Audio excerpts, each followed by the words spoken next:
आंबेडकरांचा विजय असो, डॉक्टर बाबासाहेब आंबेडकरांचा विजय असो।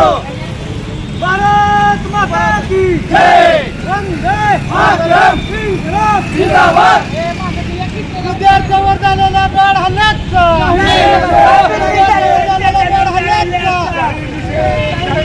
वंचित बहुजन आघाडीचा विजय असो। बाळासाहेब आंबेडकर आगे बढ़ो, हम तुम्हारे साथ हैं। वंचित बहुजन आघाडीचा सर्व राष्ट्रीय अध्यक्ष बाळासाहेब तथा प्रकाशजी आंबेडकर साहेबांनी पक्षाच्या आदेशानुसार जी महाराष्ट्र बंदची हाक दिली होती त्यानुसार आम्ही वैराग शहर वंचित बहुजन आघाडी यांच्यातर्फे सर्व विचारी पक्ष सर्व त्यांच्या सहकार्यातनं सर्व व्यापाऱ्यांनी बंदला भरपूर प्रतिसाद दिला आणि सर्व वैरागमध्ये फिरून शांततेनं आणि संविधानिक मार्गाने सर्व बंद व्यवस्थित झालेला आहे। आणि वंचित बहुजन आघाडी वैराग शहर या अध्यक्ष या नात्यानं मी सर्व व्यापाऱ्यांचे आभार मानतो महाराष्ट्र बंदला प्रतिसाद दिल्यामुळे। छत्रपती शिवाजी महाराज की जय, जय जय जय जय जय भीम, नरेंद्र मोदी राजीनामा द्या, देवेंद्र प्रधान राजीनामा द्या, अमित शहा राजीनामा द्या, देवेंद्र फडणवीस राजीनामा द्या। दिल्ली येथील झालेल्या जंतर मंतर आंदोलनात विद्यार्थ्यांना जी अमानुष मारहाण केलेली आहे तरी हे आंदोलन प्रकाशदादा बाळासाहेब आंबेडकर यांनी पेट घेऊन आले होते।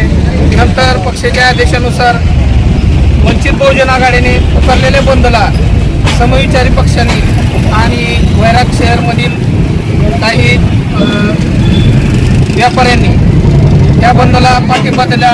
त्याबद्दल मी वंचित बहुजन आघाडी वैराग शहर सचिव या नात्याने त्यांचे आभार मानतो। आणि येणाऱ्या पुढच्या आंदोलनात या भाजप सरकार मोदी, अमित शहा आणि धर्मेंद्र प्रधान या एकदम दगडाच्या काळजाच्या सरकारला जर आपल्याला झुकवायचं असेल तर सर्व विरोधी पक्षांनी सर्व समविचारी पक्षांनी एकत्र येऊन पुढच्या कार्यास भरभरून विरोध करावा असं मी त्यांना विनंती करतो। जय महाराजांना वंदन करून आज भारत बंद या कार्यक्रमाच्या निमित्तानं आम्ही वैराग या ठिकाणी अभिजित चिटकेसर आणि सोनम वांगचूक यांना सपोर्ट करण्यासाठी वैराग बंदची हाक दिली होती। तरी वैरागच्या सर्व व्यापारी नागरिकांनी आम्हाला चांगलं सहकार्य केलं आणि सर्वांनी कसलंही अडचण न करता बंद केलेलं आहे। जंतर मंतरवर गेली 25 ते 26 दिवस झालं आंदोलन चालू आहे। आंदोलन कशाने आहे तर पेपर फुटीच्या संदर्भात आहे। तर तिथं विद्यार्थी 18 ते 30 वयोगटातले सगळे विद्यार्थी होते, त्यांनी शांततेने आंदोलन चालू केलं होतं आणि सोनम वांगचूक सरांनी त्या ठिकाणी उपोषण चालू केलं होतं। जवळजवळ 18 दिवस सोनम वांगचूक सरांनी उपोषण केले। त्यांच्या तब्येत खूप खराब झाली होती। अभिजित चिटके यांनी हे आंदोलन उभं केलं।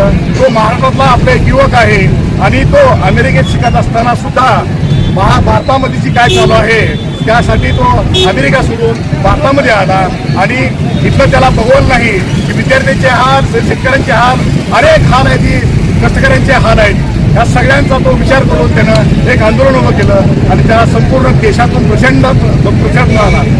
सोनम वांगचूक सरांना जे शांततेनं त्यांनी आंदोलन करत होते, उपोषणाला बसले होते, 18 तारखेला सकाळी 6 वाजता पोलीस जे आहेत सत्तरांच्या देशामध्ये तिथे येऊन त्यांना अमानुषपणे उचलून नेण्यात आलं आणि त्या ठिकाणी प्रचंड गदारोळ चालू झाला।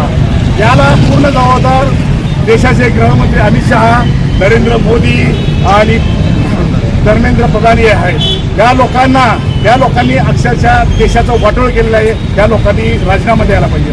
20 तारखेला ज्यावेळेस आंदोलन छेडलं गेलं त्यावेळेस पोलिसांनी 18-20 वर्षाच्या पोरांना अक्षरशः टोपी फोडली, हातपाय मोडले, रक्तबंबाळ होस्तर मारलं। या लोकांना एवढं छेडण्याचं काम कुणी करायला सांगितलं होतं? तर पोलिसांच्या वेशामध्ये कितीतरी गुंड आले होते तिथं, त्या गुंडांनी देखील मारहाण केलेली आहे। त्याचा निषेध करण्यासाठी आज आम्ही वैराग घेतलेल्या शांततेच्या पद्धतीनं आम्ही वैराग बंदची हाक दिली होती. त्या व्यापाऱ्यांनी चांगल्या पद्धतीनं आम्हाला सहकार्य केलं, त्याबद्दल सर्व व्यापाऱ्यांचं मी मनापासून आभार मानतो आणि ही आंदोलन इथंच थांबवतो.